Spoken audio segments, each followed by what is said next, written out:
Bwana Yesu asifiwe, Bwana Yesu asifiwe. Ninakusalimu mpendwa msikilizaji wangu na mtazamaji wa vipindi vyetu katika channel yako pendwa ya Bado Kuna Ushindi TV. Mungu akubariki popote ulipo. Wewe ni mtu wa thamani sana, na mimi ninayekuletea mwendelezo katika sehemu ya pili ya hatari katika karne 21 ziletazo na manabii wa uongo. Leo tunaendelea na kipindi chetu sehemu ya pili. Tutakuwa na sehemu nyingi. Sehemu ya kwanza, episode ya kwanza tumeweka utangulizi, tunaendelea sasa. Kadri tunavyoendelea tunaendelea kuzama na kuzama na kuzama.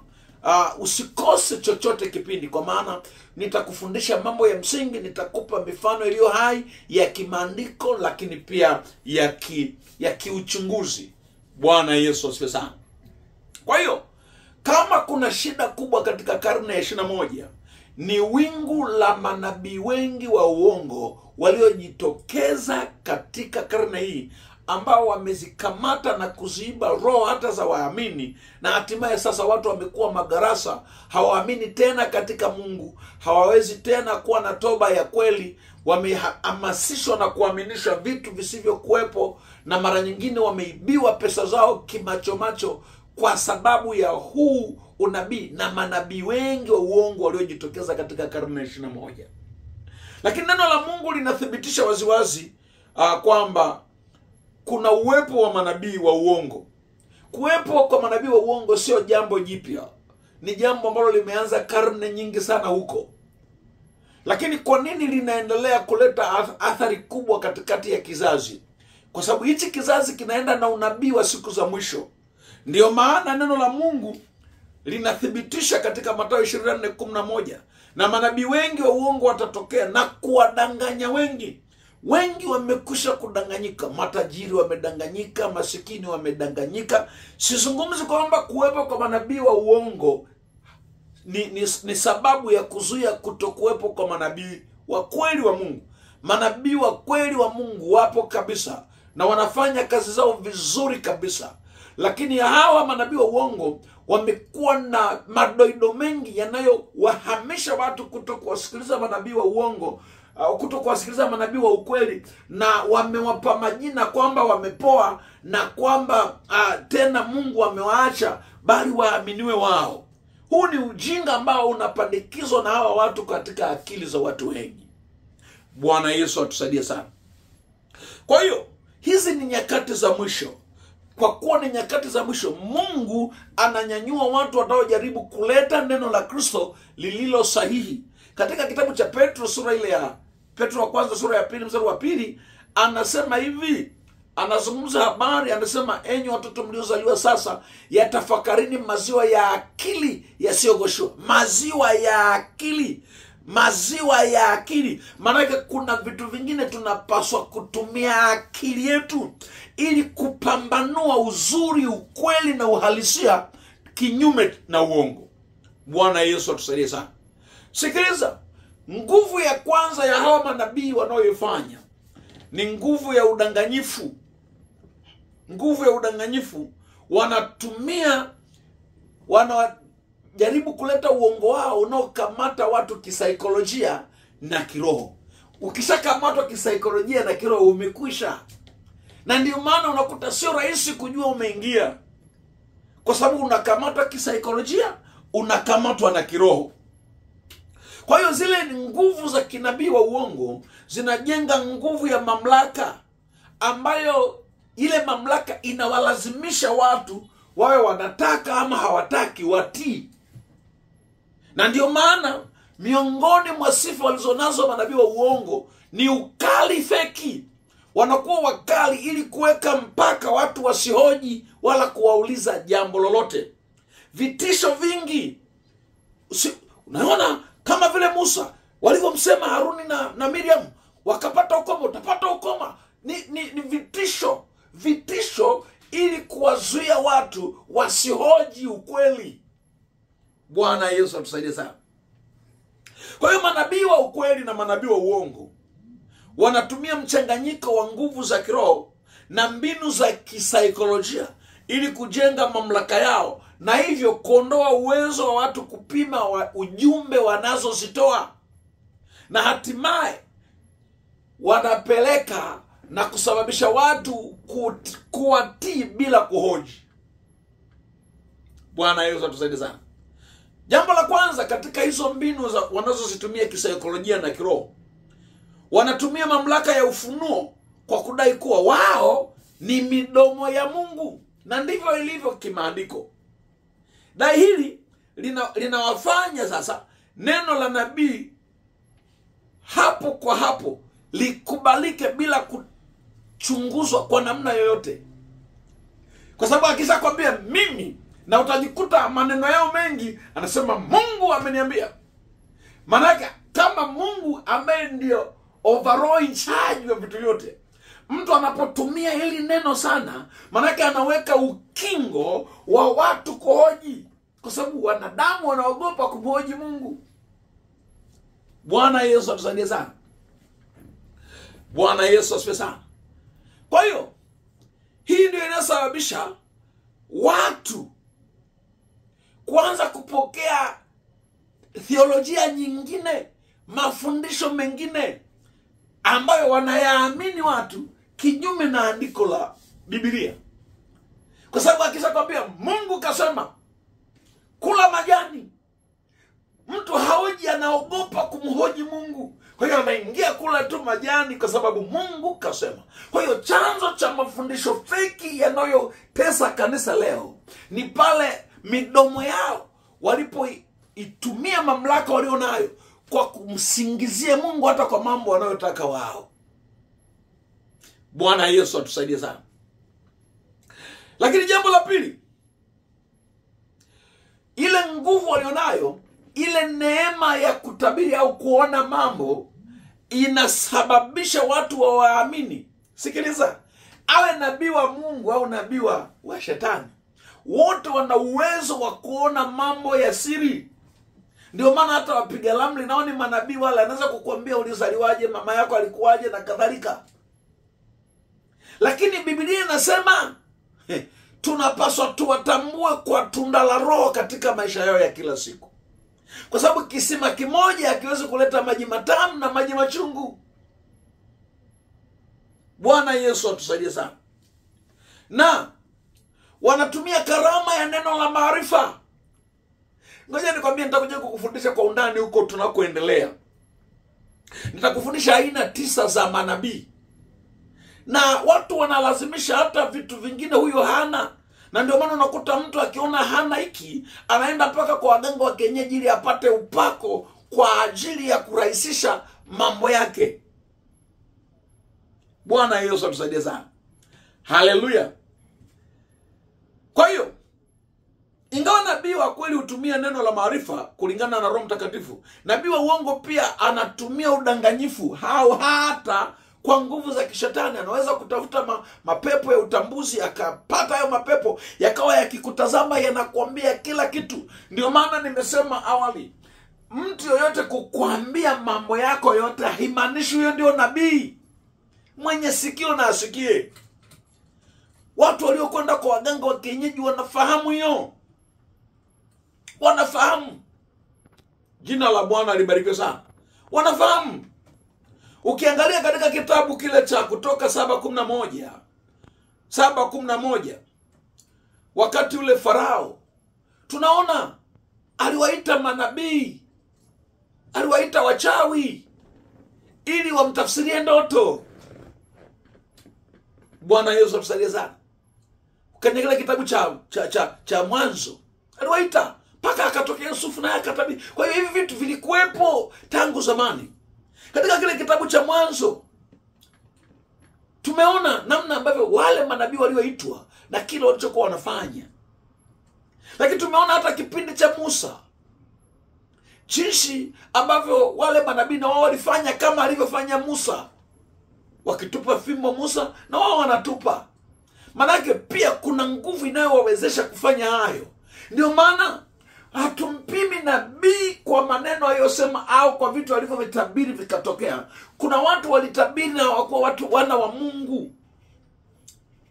Karne ya 16 Kuna Marekani mmoja alitabiri juu ya Marekani kuongozwa na mweusi, na yametokea baada ya miaka 400 na akaongoza Obama Marekani. Bwana Yesu atusaidie sana. Lakini kuna vitu vya msingi sana vya kuzingatia, mtumishi wa Mungu, ili kutambua hii roho inayofanya uharibifu mkubwa katika maisha ya watu na kwa kanisa kwa jumla. Lakini pia nguvu nyingine wanayoitumia kufanya watu waamini ni miujiza, ishara, maajabu. Yanapotokea watu wanahama katika kuwa na mashaka, wanaamini moja kwa moja, kwa sababu asilimia kubwa ya watu wanapenda kuona kuliko kutafakari kwa kina. Na wanapokuwa wamemtii sasa huyo nabii wa uongo, ndo anachukua hiyo kama nafasi sasa ya kuamuru na kuwalazimisha watu wafanye anavyotaka, wafanye wanavyotaka.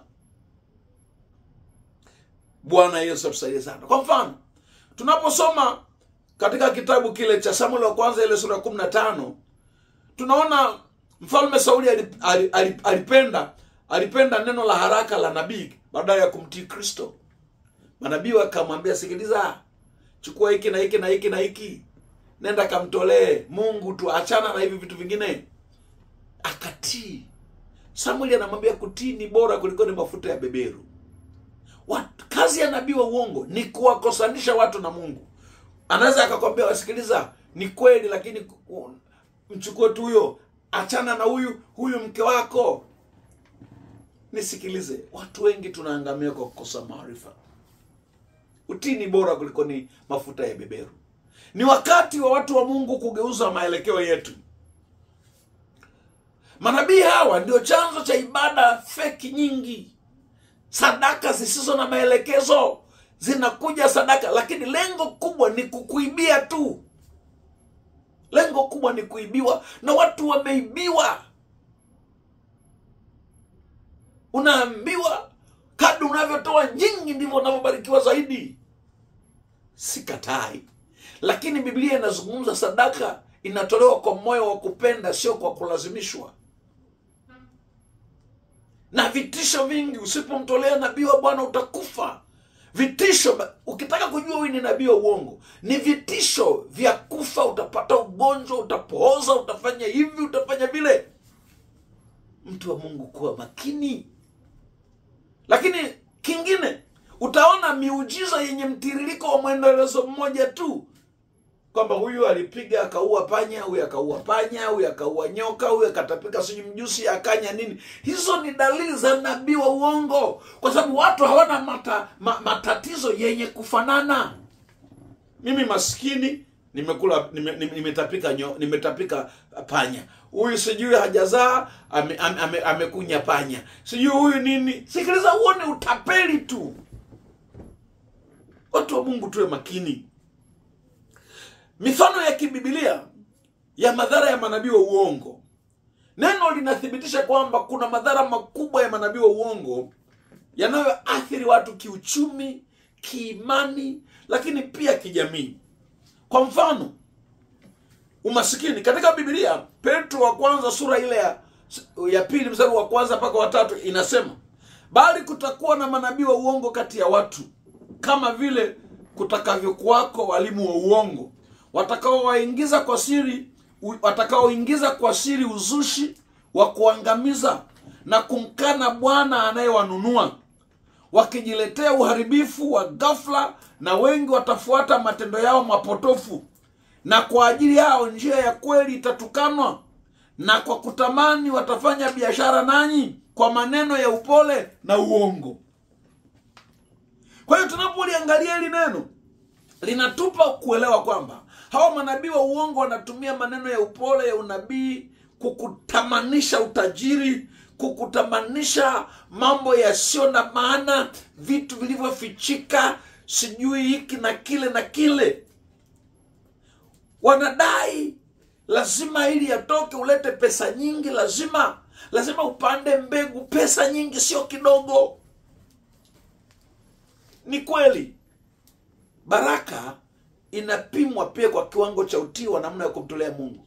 Lakini leo watu wengi wamekuwa masikini, wameuza mpaka nyumba zao, wameuza urithi wao, wameharibu maisha yao kwa sababu ya mafundisho feki ambayo hayamo kwenye Biblia. Na watu kwa sababu wametishwa, wamekuwa ni kondoo anayeelekea kibla mwenyewe. Watu wamekuwa masikini, watu wameingia kwenye madeni, watu wameuza mali zao na kuwapa manabii hao kwa kupewa ahadi ya kwamba utavuna ulichopanda. Watu wa Mungu, ni kinyume na kanuni ya Biblia. Bwana Yesu asifiwe sana. Utasoma mwenyewe Mithali 10 mstari wa 4. Lakini madhara mengine ni madhara ya kiimani na kiroho. Watu wengi wamekengeuka kwa sababu ya mafundisho hayo. Katika kitabu cha Yeremia sura ya 14 mstari wa 14 anasema, tena Bwana aliniambia, manabii watatabiri uongo kwa jina langu. Sikuwatuma mimi, wala sikuamuru, wala sikuwanenea. Watawatabiria maono ya uongo na uaguzi na neno la ubatili na udanganyifu wa mioyo yao wenyewe. Mtumishi wa Mungu Yeremia anaweka wazi. Kwa hiyo huu nabii wa uongo wa namna hii, matokeo yake watu huamini ahadi za uongo kwa uhakika wa mafanikio, uponyaji bila toba. Chochote huwezi kupata bila toba ya kweli kwa Mungu wa kweli. Injili yoyote inayokupeleka kupata vitu kwa haraka bila kutengeneza maisha yako ya utakatifu juu yako na Mungu, hivyo vitu ni vya uongo.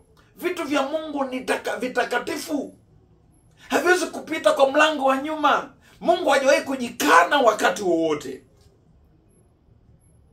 Kwa hiyo mambo haya yameangusha imani ya watu kwa Mungu wa kweli na kuwafanya watu wageuke na kwenda kwenye misingi ya imani potofu, wakijua ya kwamba watafanikiwa tu. Imani za namna hiyo ndio zimewaongezea watu kwamba ukitaka kufanikiwa nenda kazini na bikira kafanya hivi, kafanya hivi. Na watu hawawezi kuhoji, wanaamini kwamba ni kinywa cha Mungu kimesema.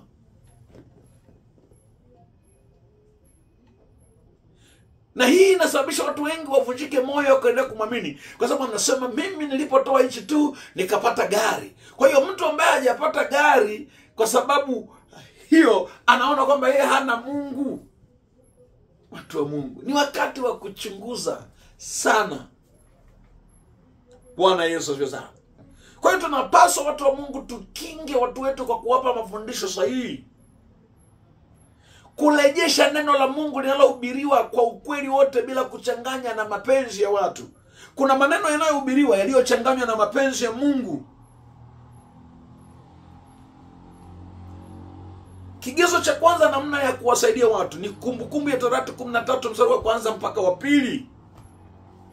Tujitahidi kupima unabii. Tupime hicho kiini za hicho baraka. Je, kinatokana na neno la Mungu? Bwana Yesu tusaidie. Kwa sababu Kumbukumbu ya Torati 13 mstari wa kwanza mpaka wa 3 unafunua kwamba Mungu anaruhusu ishara na miujiza, hata zile zinazotokana na chanzo cha uongo kutokea, kwa lengo la Mungu kupima mioyo ya watu, wanaamini neno na kumwamini Mungu au wanaamini vitu. Lengo la Mungu kuruhusu haya mambo kuthibitika ni kujaribu kupima upendo wa watu kwa Mungu wake na neno lake. Mungu anataka kuona kama watu watashikamana na neno la Mungu, hawataenda kushoto au kulia kuliacha neno la Mungu. Kwa hiyo ni lazima uwe makini. Ni kipindi cha kuhakikisha unapima. Sikiliza, kupima neno la Mungu au nabii sio kosa, Biblia imeruhusu. Lakini watu wengi wanaogopa, wametishwa, takufa. Haleluya, watu wanabadilisha na sauti. Lakini tunapaswa pia tuangalie matunda ya Roho Mtakatifu yamo ndani yao. Yesu anasema katika kile kitabu kwamba mtawatambua kwa matunda yao. Mtawatambua kwa matunda yao, kwa matendo yao tunawatambua. Matendo ya mtu anayeitwa nabii au mtumishi wa Mungu yoyote yana muhimu sana kulikoni anachokisema na kukifanya. Matendo yake. Matendo yake ndiyo sura ya Mungu ndani yake, na sio anachokisema au anachokifanya. Ni wakati watu wa Mungu kuwa makini. Mtu anaita nabii wa Mungu alafu ana maisha ya uasi, tunajua matunda yake, tunaona matokeo yake, tunaona jinsi anavyofanya, alafu tunasema sikiliza, Mungu ni Mungu wa utaratibu. Bwana Yesu atusaidie sana. Lakini pia tunapaswa tuupime wokovu wake, sio matendo. Na watu wanapaswa wafundishwe maandiko ya msingi yatakayowasaidia kupima unabii huo. Bwana Yesu asifiwe sana. Mtu anapojua neno la Mungu anakuwa na uwezo wa kutambua udanganyifu wa shetani na manabii wa uongo kirahisi. Vurugu kubwa za imani leo inatokana na kuzorota kwa uaminifu wa Wakristo kwa neno la Mungu na kuongezeka na utegemezi. Watu wameondoka kutegemea neno la Mungu, wanategemea maneno ya watu. Kama unataka kuwa makini na kuthibitika na kumakinika, hebu kaa katika neno la Mungu. Kila unabii lazima uambatane na matendo ya Calvary, ya msalaba na maandiko matakatifu. Mungu akubariki sana. Naomba popote ulipo usiache kutufuatilia vipindi vingine. Hapa ndiko katika kuweka msingi, lakini natamani huko baadaye nianze kuzama, nikupe manabii walivyo, wanajulikanaje, aina 9 za manabii, nikupe mifano ya manabii waasi na manabii wa kweli, namna walivyovuruga maisha ya watu katika nchi mbalimbali duniani. Kwa sababu kila kitu kipo. Na Mungu amengona akubariki, lakini usiache kusubscribe, kushare na kucomment katika channel yako pendwa. Tuunge mkono katika hilo. Unangoja nini kusubscribe leo? Waambie na wengine. Tunaendelea na masomo. Pamoja na somo hili na masomo mengine tunaendelea kukuletea ili Mungu akuinue. Kumbuka tunaendelea pia na somo la feki. Basi kumbuka kulifuatilia hilo pia, na ubarikiwe katika jina la Yesu. Amen.